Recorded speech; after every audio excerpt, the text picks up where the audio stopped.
Please welcome the incredible Candice Denise. Thank you for having me. So good to be here. I love it. So I found you on, I think, Instagram. I think so. You Yes. were a suggested account.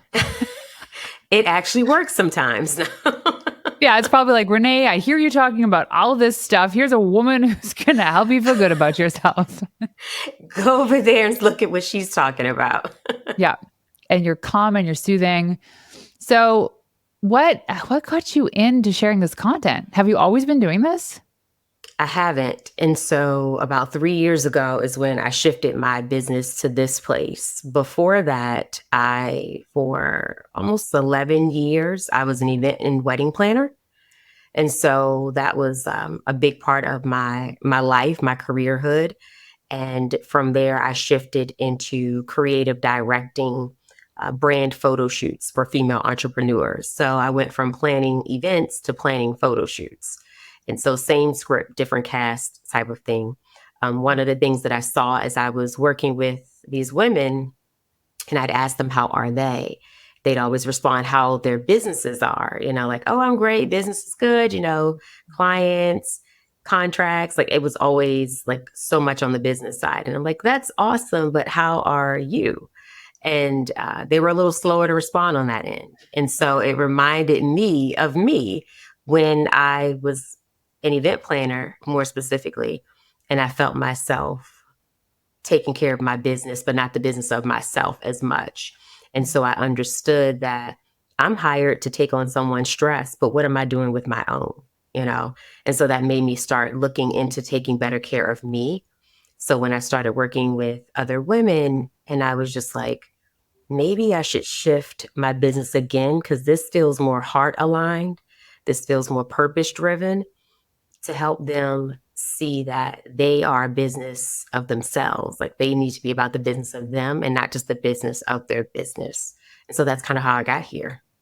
Yeah. Oh my gosh. Yeah. I went into my son's school yesterday to Mm-hmm. pick him up to bring him to soccer practice, of Okay. which it's never me that does this. It's always our house manager. And this Mm, was probably the fifth time I've been in the school in the last week and a bit. okay. There was like a market they had one week and when I went in to wait for my son Noah, the principal was there, No. Mr. Aaron. And we got chatting and I was like, "You know what?" Because he asked me about business. And I said, "Yeah, but I've just actually been more intentional about putting my kids before anything else. And Mm, that's why I'm here because it's in the middle of the afternoon. Usually I have meetings. And mm-hmm. the reality is, all those things, the meetings can still happen, but most of the stuff is not really necessary." Right. And so I told him, I said, "Nope, like this is a priority. And now I'm going to be here for this. And there's always going to be work to do. My kids are not going to be 10 years old for long."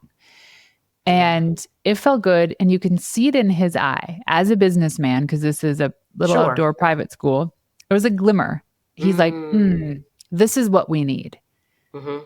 And Mm-hmm. I'm seeing this like beautiful transformation now, especially from the divine feminine, that we're like, I'm not subscribing to this hustle, guys. I'm done. Yeah. Done. Yeah. There's Yeah. this movement of wanting to be in this softness more and more that's happening. And softness, not just from just pampering, but just not dealing, like you said, with this grind and this hustle and these very full and robust and sometimes chaotic and hectic type of days. I think, this ease and flow is really what's happening that people are starting to crave. And it's really your nervous system in a lot of ways that's like, listen, we've operated at a 10 for so long, so often. What is life like if we're not always operating here? And you get a glimpse of that and you get a taste of it. And it's like, this is actually really cool. This actually feels really nice. Maybe this is the next evolution, that next version of me. And I think how awesome of you to welcome that in for yourself. Yeah. I wish more people could see it. Yeah. I actually there's another woman. She said her kids aren't going back to this school next year. Mm, I was like, "Oh no, we're going to miss you. But where are you moving? What's going on?" She said, "No, we're homeschooling." I'm like, "You're homeschooling. Wow." And right. immediately I just pictured myself in like overalls and collecting eggs from a chicken coop and teaching my kids how to. Mm, And what a beautiful vision it was. So I'm like, I'm not going to do that. Believe me, all those chickens would die if I was a farmer. So tell us a little bit about like, so you were in this wedding industry, Hmm. which is also very chaotic and like all your weekends are gone. Everyone. How did you make the leap? So honestly, it was really kind of cold turkey. I just, yeah, I'm naturally a black or white person. So it's either black or it's white. Like I don't do gray well. And so if I'm going to do it, I'm either just going to do it or I'm not. That's just how I operate. And so I knew coming up that this was something I was going to be exiting. So I stopped at a certain time of taking client. Like, people would reach out. I was just like, I'm not taking any more clients. Here are some other planners that have worked under me or worked with me. And so I knew that, they would be in good hands. So I was referring people to other people. And people were like, are you serious about this? Like, are you really sure? And so I was like, yeah, I am. When it's in my head, it's in my head. And I'm a Taurus. And so we are very much so, as people like to say, bullheaded, right? And we're locked in on things. And so it can be good. It's not always a bad thing being stubborn. So I knew in my head, this is what I want and I'm going to go after it. And it was scary. It wasn't something that didn't come with its angst.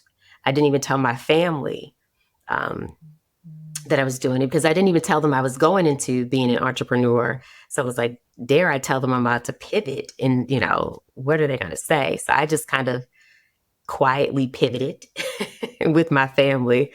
But with my clients, I said, I'm transitioning out to do something else. And that's kind of how it came to be. So in my journey right now, I feel like that's so bold. And here's why. Because you've built all those years in the industry and now you have to change your identity. Hmm. Did you have some shedding to do before you actually did it? Or you're just like, I'm going all in? No, I think that there was some shedding that I did have to do, some by choice and some by force, because you have to. You're moving into an entirely different lane, and you're like afraid in ways of, are people, to your point, going to accept this version of me? Are they going to want to work with this version of me? Because it wasn't really, a personal thing, more as a professional thing. Like, are they going to see me? Because they've spent all this time seeing me in this space. And so it's interesting now because most people, much like yourself, are meeting me here. And so they don't know that version of me. And, I guess it would be the same if I said, I'm going back to event planning, that everyone now would be like, wait, we know this version of you. And so you do shed these layers. But again, for me, I figured if I'm going to do it, I have to. I'll never know what's on the other side if I don't. And so I allowed the layers to shed and I just did one step at a time. I didn't try to run. I didn't try to make this, huge leap. I just did the small things that I could little by little until I eventually got there. What was the scariest part of the process? Losing money, Oh, okay. because you you get used to a certain amount of income coming in Hmm. and it's your livelihood, Hmm. and so you're building off of this and you have to understand that it's going to probably come with some type of loss. And so being able to accept that was not easy. Did you trust yourself that you would be able to recoup that quickly? I trusted myself that I would be able to recoup it. I don't know if I knew it was quick, if I thought it would be quickly.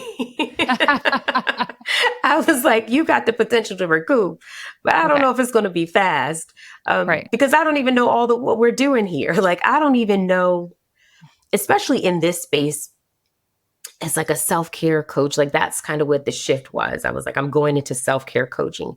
And so there was no blueprint for what that looks like. They have therapist. I'm not a therapist. So I can't follow that path. They have life coaching, but I'm not a life coach per se. And so I am a self-care coach and I deal with your daily habits and your routines and how those impact your well-being. That's different than life coaching. That's different than therapy. And so I was honestly kind of like Dorothy in The Wizard of Oz, right? Like I was just kind of following a yellow brick road that I think is this the road, and so and Wrong so path, girlfriend. You're going the wrong way. yeah, and I met people along the way, right? As she did, and eventually she got to where she was trying to be, and so that's how I always feel. Like I feel like crooked paths always lead you to where you're supposed to be, and so I did not know what it was going to be, but I was like, you're going to recoup this just because you didn't think that you could be an entrepreneur at all. You were like an accidental entrepreneur. I came out of a background of project management. I was working in corporate and project management and went into event planning. And so I'm like, here we are 10 plus years later, you were able to do that. Yeah. You'll be able to do this. Now, it may not be fast, but you at least have some type of receipt that shows you've been able to do this before. Yeah. And what was the most exhilarating part in that transition? I think for me, the most exhilarating part was when I was getting feedback from people saying that things I was sharing with them or things that they were learning from me was transforming things for them in their lives, even in the smallest of ways. And so it was like, oh, you did make the right decision. You did trust yourself. You did trust your intuition and move with what was supposed to be, because had you not gotten into this space, those persons would not have received what they needed in order for them to transform. So now that they show up as a healthier partner, as a healthier parent, as a healthier, business owner. And that is because you've gotten to be a part of their journey, even in the smallest of ways. And so that was, I think, for me, that like golden moment of this was the right decision. Yeah, you follow your faith in the trust in yourself, and the money comes. So you're in essence transforming people, which transforms their home life, then their neighborhood, then their community, and it expands from there. That's it. That's exactly it, right? When you are better, everything you're connected to is better off for it. And so that was really, really big for me. And it also showed me that this is bigger than me. Like this is bigger than just me. This is about I'm giving something that can be useful to someone else in their journeys in life. And they can take that and it's they're paying it forward in other ways. And so it made me feel like I was a part of something bigger. See, I wish more of us can open up our eyes to that too. Mm-hmm. So I had moments with my podcast, for example, where, my goal was to be in the top 1% of all podcasts in the world. And we were so close, like 1.5% for the longest time. Wow. And then something happened with our RSS feed and I had to delete a duplicate, which affected our ratings. So then our ratings plummeted to 2.5%. And I walked into my bathroom in tears thinking, I've worked so hard on this. I put in so much time and effort. And now it's pretty much like God was giving me this decision. There's a perfect out right now. Close her down. Or this is the test. Do you still want this? Yeah. And I was like, oh, the test is I still want this. Yeah. And I'm going to make it happen. So it wasn't a month later when I checked the stats again and we were in the top 1%. And I was like, God, I don't like those tests. My heart cannot take it. Yeah, I can't take this anymore. But it showed you this level of resilience that's in you, right? I mean, the podcast itself is We Wild Women. Yeah. And so how wild of you to trust this faith, having this, as they call it, crazy faith, this wild faith, this out of the box type of faith and belief. And so I think in many ways, even in that, God was like, listen, I just want to make sure that what you're putting out there, you even believe in it. Like if you're going to help them understand that it starts with you. Oh, that right there. Do you even believe in it? My husband always says no one's ever said that they regretted following their intuition. And your intuition will tell you whether or not you even believe in it. Yes. Because here's where you live in purgatory. Hell is essentially not believing in the thing that you're doing. Yep. The job you have, the person that you're with, the book you're reading or writing, little things, big things. Yeah. That's hell. Yeah. Yep. And if we could Agreed. just come back to the truth, our relative truth doesn't have to be somebody else's. And if we build that courage and strength to let go of the thing or the people that keep us stuck in hell, man, we'd have such a beautiful life.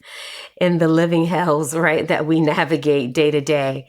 It's Yeah. true, but I think I said this in a recent post, and I talked about how a lot of times who we are now, or parts of us, have been created or influenced by even things like our childhood television shows, right? And so when you speak about, if we could just get unstuck or seeing past these situations, I know for me, I think seeing television shows at a young age, certain things ingrained in me, whether I knew it or not, I was attaching onto it subconsciously, right? My subconscious was absorbing all of this. And it was teaching me to have this confidence or to go after it or not be limited by my differences or things that, don't allow myself to be stuck. And that was watching things as funny as it was in the video. I was so serious about like a Punky Brewster or a Pippi Longstocking, right? Because Punky taught me to be confident. And even if you're different, to not like let people put you in this box. And Pippi Longstocking taught me that life is an adventure and you should go after it. And so I think that there were pieces that were already being built or formulated that I didn't even realize. And so that my mind goes to those places when kind of these moments of stuck happen. And so it helps me unlock, it helps me to release, it helps me to go wild, right? To be free.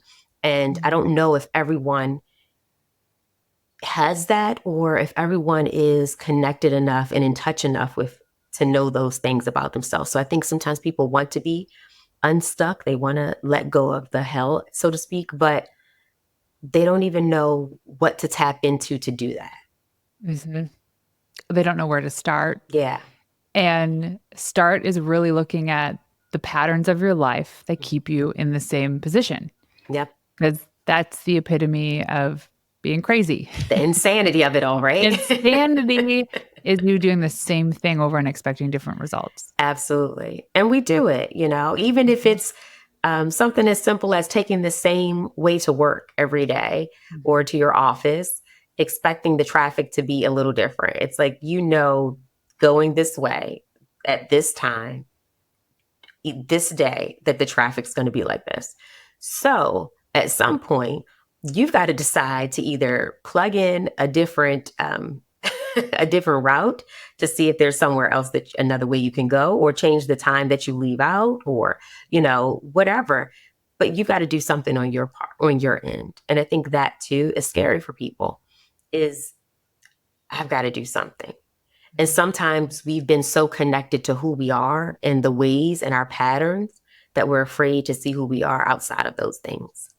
Because that's comfortable for us. Mm-hmm. It's familiar. It's expected. And now all of a sudden, what you're saying is I got to change something in my life. Yeah. And I've been on this evolution of a radical reinvention myself. And one of the things that I started to do that has really helped me kind of break out is taking on different hobbies. Like I started doing drum lessons, and then now I want to go and take a sewing course. Like I don't like sewing, but I'm learning that if you're tapping into different activities, meeting new people, it might inspire something. And if you don't like it, you can quit. That's it. Simple as that. That's it. I don't think there's a contract that says you have to sew forever. Oh, God, no. But I am a 6 foot tall woman, so I would hopefully be making clothes that fit me. I love it. I love that you are trying different things. And to your point, it gives you exposure. It does allow you to see things, meet people, try something, and it might unlock something in you, And so maybe the sewing is not necessarily it, but the sewing was a catalyst to meet someone in this class, and you started having a conversation with this person, and this person started talking about their travels. And in that, it prompted something in you about traveling. You're like, that's the place that I've always wanted to go to. And so maybe, I should look into traveling more. Like it was something that led you there. And so that's why I always say crooked paths literally lead us everywhere we need to be, right? Exactly where we need to be, because what seems crooked is actually a part of the plan all along. Yeah. And we think we're on the wrong path. Mhm. And also, our society and culture wants us to get there faster. What's the quickest point from A to Z? Yeah, because But everything here's is quick. it can be, but easy robs you of pride. If Hmm. if it were that quick, everybody would be there, and then what? Yeah.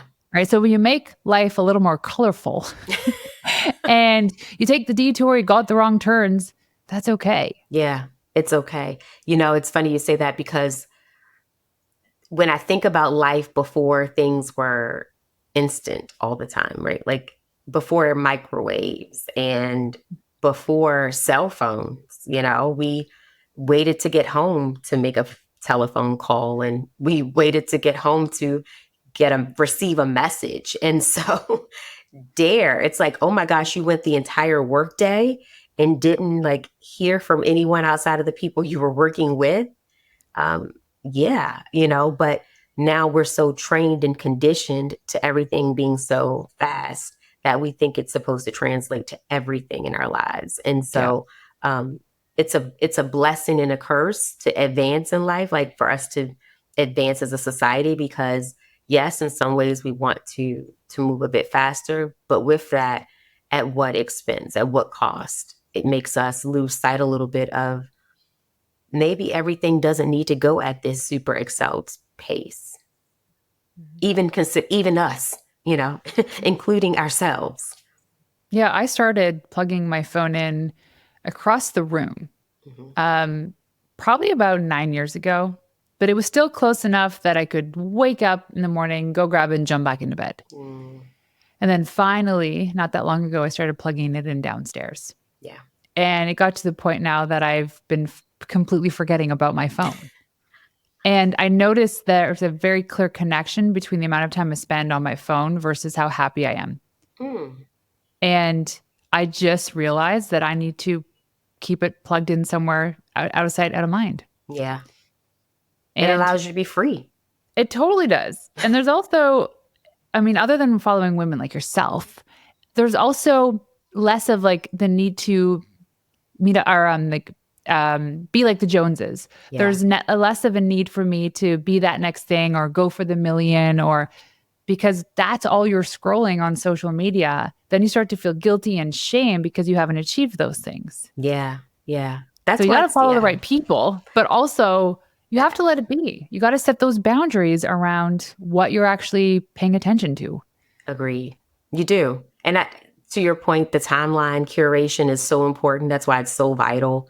Um, you know, I've had people, and it wasn't easy to say, but like I've had people say, "I'm going to follow you. Will you follow me back?" Just automatically, and I've had to say, um, as much as I appreciate you following me, but I may or may not follow you back. Like I want to make that decision based off of like what I need in this season to be viewing, to be feeding myself. Again, as I said, the same way that these things that we watched as a child influenced parts of who we are today. The things that we take in, the things that we watch, feed ourselves, listen to, are also influencing us for today and tomorrow, in the years to come. And so it's important that you're curating things that you actually can handle, Mhm. and whatever that looks like, right? You can watch this person and celebrate them, or you can watch this and not feel any kind of way about yourself.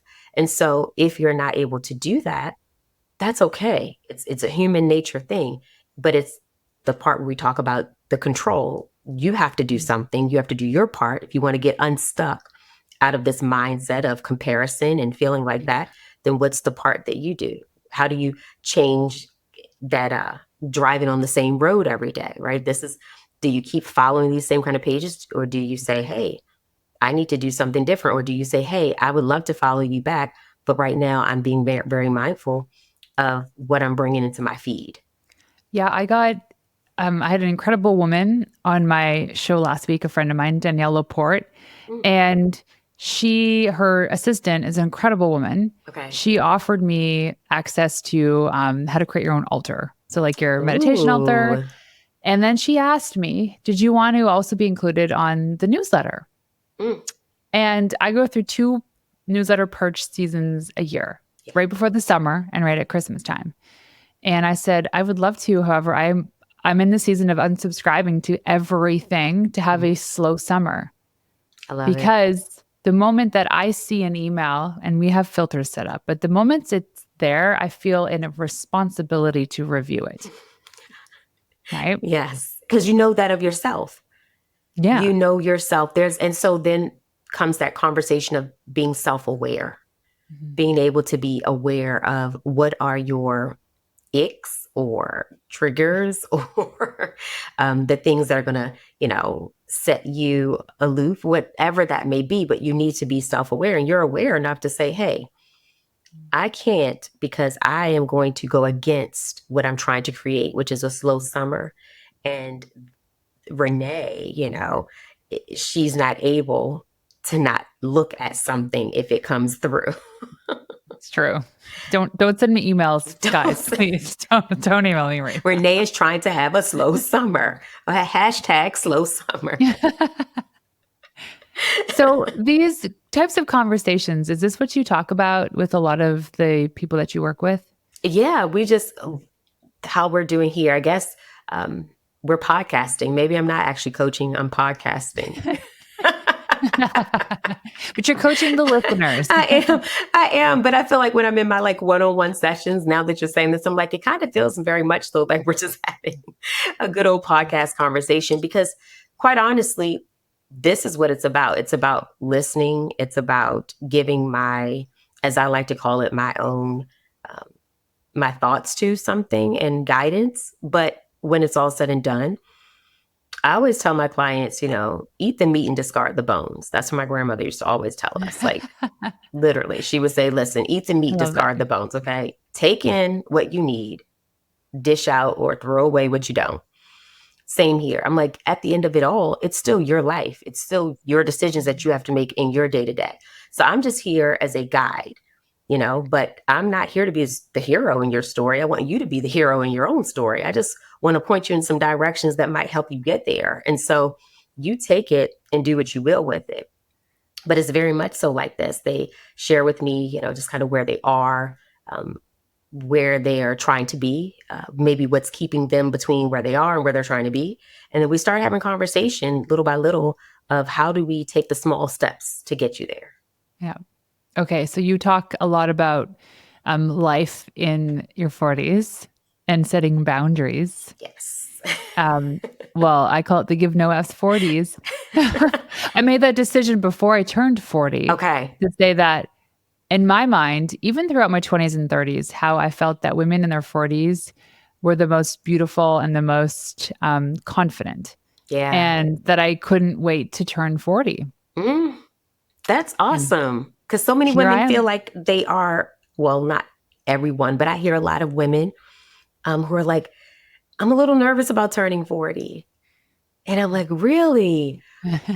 Really? And so, I mean, I'm genuinely happy to turn any age every day, right? Like I'll be prayerfully like this at 84. So, I'm turning 84 today.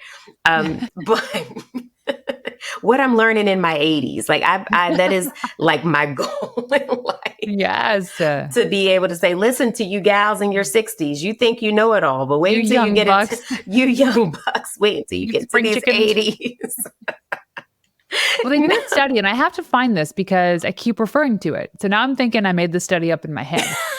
But they spoke to, I think, like hundreds, if not thousands of women in their 60s, probably 70s and 80s, maybe even more, about what age they recall starting to feel old, like their body was aging. Huh. And the average age was 43 years old. Really? Yep.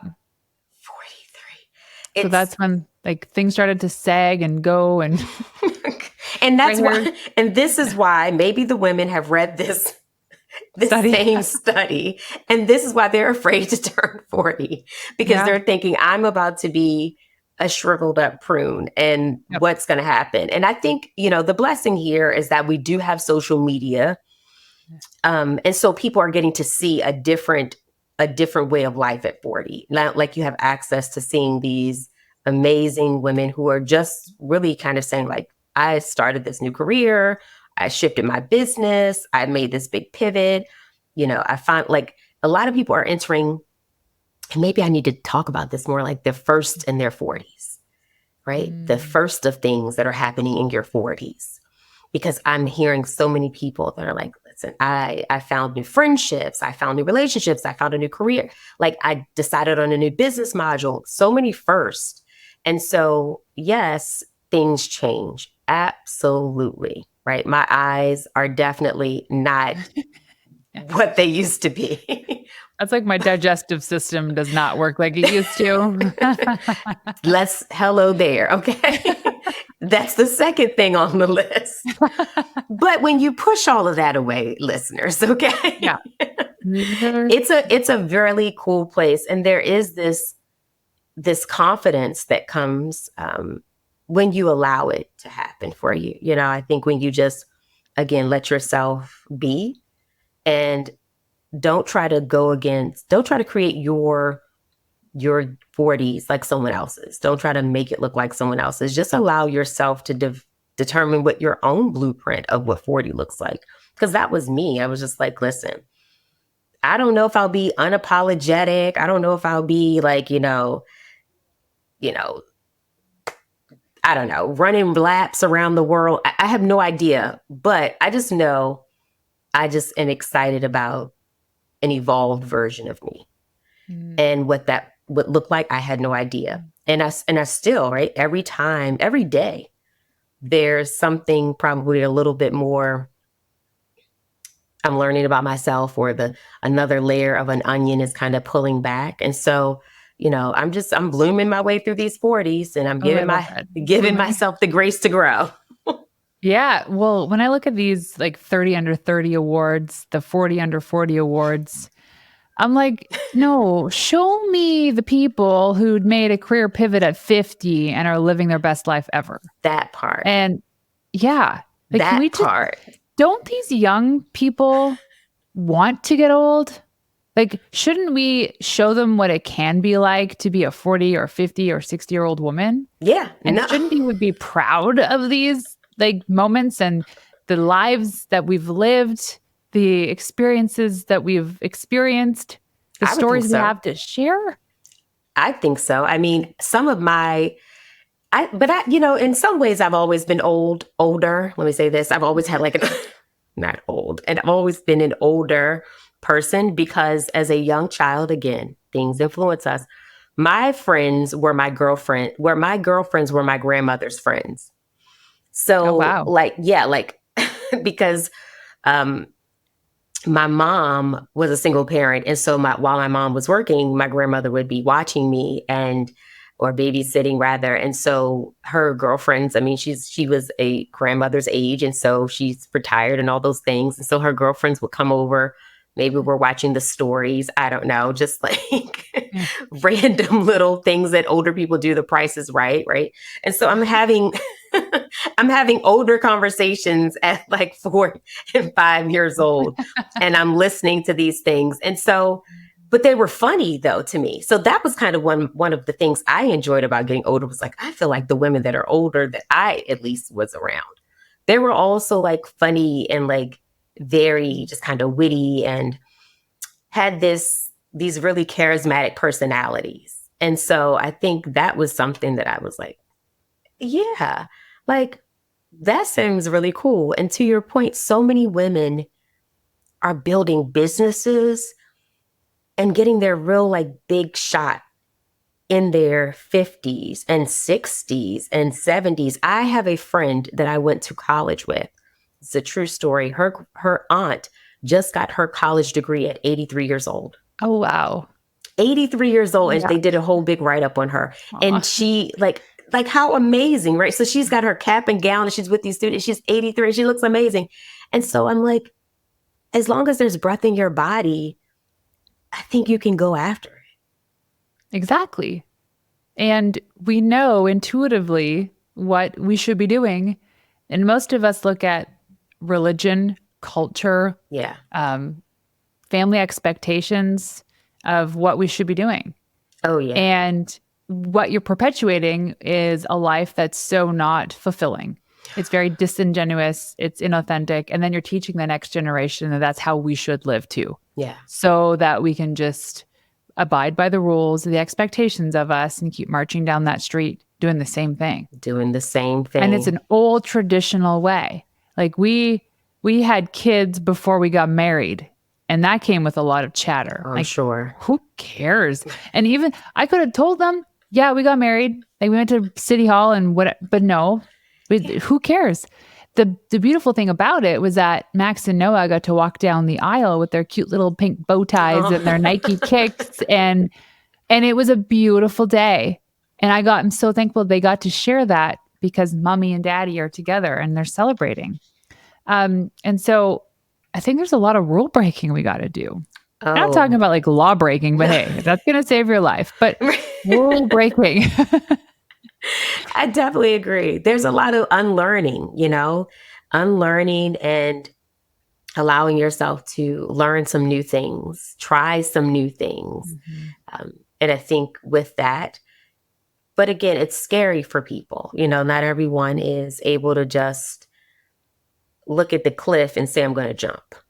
Some people are like, that's pretty deep. They're analyzing, well, if I jump, what is this going to look like? Am I going to hurt myself? So I do recognize that it's easier said than done in many ways, but it always starts with having the desire. I feel like you have to have the desire to do this. And then from there, you start to find these small ways to chisel away at the unlearning and kind of questioning some of the things that are you doing these things because they are suitable to your life? They make sense for your life? Or are you doing these things because this is what society tells you? For instance, home ownership versus renting, right? This is a big conversation for many people. Many people will tell you have to have a home, you have to have, you need to have a house. And then there's some people who are like, I don't want that. I want to rent, or I want to live in an RV and I want to travel the world, and that works for me and my family. Or which one is right? Neither.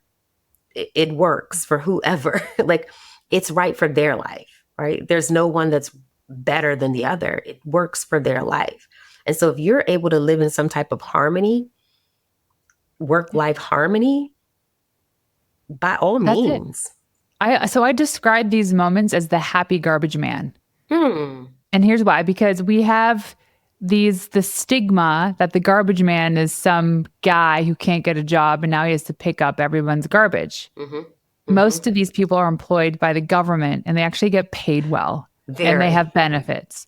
And I say the happy garbage man because you think of all the jobs we can do in the world, that's probably the one that people would want to do the least. Yeah. And when you actually see the garbage man who is happy, and is whistling and is doing his job and he builds those relationships with like the neighborhood dogs and the kids. Yeah. Who cares what you do? Like maybe that person's dad wanted that person to become a doctor or a nurse or a teacher or start their own business, but he's content in the role that he fills. Mm-hmm. So can we all just be the happy garbage man? I love that. Is that a book? You should write. No, but you can take it if you want. No, I'm looking for that book by Renee Warren, The Happy Garbage Man. Like I can totally listen, this is a philosophy. This is the way of life. Like you totally need to pin that and turn that into something because it's so true. I love that so very much because many of us we're living dreams aloud or living out dreams that were borrowed from someone else. That's it. And you can see these happy garbage man moments anywhere you go. I saw it a couple days ago when I was driving in a place called Victoria, BC, which is a pretty affluent city, beautiful. Okay. And we drove past a bus stop. There was a crowd of people at the bus stop. Mm-hmm. Everybody under the sun was at this bus stop. And there were a few people that were just jamming to whatever they were listening to. And they're grooving. And you can't help but be in awe at that energy. Yeah. And we're all facing crap in our days, in our life. Those people were happy in those moments. Genuinely It's happy. Like the happy garbage man moment in our household. Like, have you ever met a person who was angry about something and they were singing. No, because happy people sing. That's right. And we have an agreement in our house that if somebody is singing, you let them sing. You encourage them to sing because it means they're happy. And even if we suck. Let them sing. Yes, even if they suck, who cares? Well, I'm sure I can share this out loud. I mean, they shared it out loud. So I have a relative, he and his wife, he's a pastor of a church, and his wife, and he was talking about a marriage. And he said, when we're having disagreements, we actually allow ourselves to have disagreements in the nude. I promise that's what everyone else did, right? We all did this laughter. It was like, what? And he's like, he pictured it, right? He's like, and everyone's like, oh, so you all can. He's like, no, like that is not even really where it actually leads. He said, but think to your point about the singing, he actually was like, it's harder to be upset with, like, to have this same level of hostility or anger when someone is sitting here kind of derobed. Like we have nothing to hide. Like we're sitting here in our bare essentials, so to speak, right? Bare butts, exactly. Yeah. And I thought to myself, wow, like, that's so true to what you're saying, because I went to a conference one time and they had laughing yoga. There's a such thing as laughing yoga, and they came in and brought these instructors, and they were teaching us how to have like disagreements while laughing. And they were like, see how like it's harder to stay mad because you were like doing these laughing, like, ha, ha, ha, I'm so mad at you. Yeah. And, it's like, it's hard. And so you're right. Genuine happiness comes through no matter what you're navigating or what you have going on. And I think that should be what we're all seeking, is our own happiness. And for some people, they've been taught that your happiness doesn't matter. And so that's why they don't look to try to achieve it. Oh, that's so sad. It is. It's so sad. Okay. We have so much more we could talk about, but you have some incredible content online. Thank you. I have one last question for you. Okay. When I ask you what it means to be a wild woman, what is that to you? My goodness, to be a wild woman. I would say probably for me, that means to live in a way that pleases me first. And that may not mean wild to someone, but it's wild because according to society, you should be looking to make sure that your life kind of aligns with what other people would think is healthy, good, well. Normal. And so, normal, exactly. And so for me to be able to be like, no, the person that needs to be pleased with my life is me. That's what it means to be a wild woman for me, is that I am pleased with my life, good, bad, and different, and all that comes with it. That's like enlightenment. Yeah. The ultimate enlightenment is, an example would be like being in solitary confinement and still finding joy in those moments. Right. Like, I'm not there yet. I can't say that I am either, but at this point, for this question, I'm here. Yeah, I'm here. Okay, so where can people go to find you online? Yeah, so you can find me on Instagram at Candice Denise, Candice with an I, Denise. And you can also find me on TikTok, which is by Candice Denise. So you just got to put a B and a Y in front of it. And you can find me on YouTube at ICandice Denise as well. I love it. Well, Candice, thank you so much for joining us today. Thank you, Renee. I really appreciate it. This has been so much fun.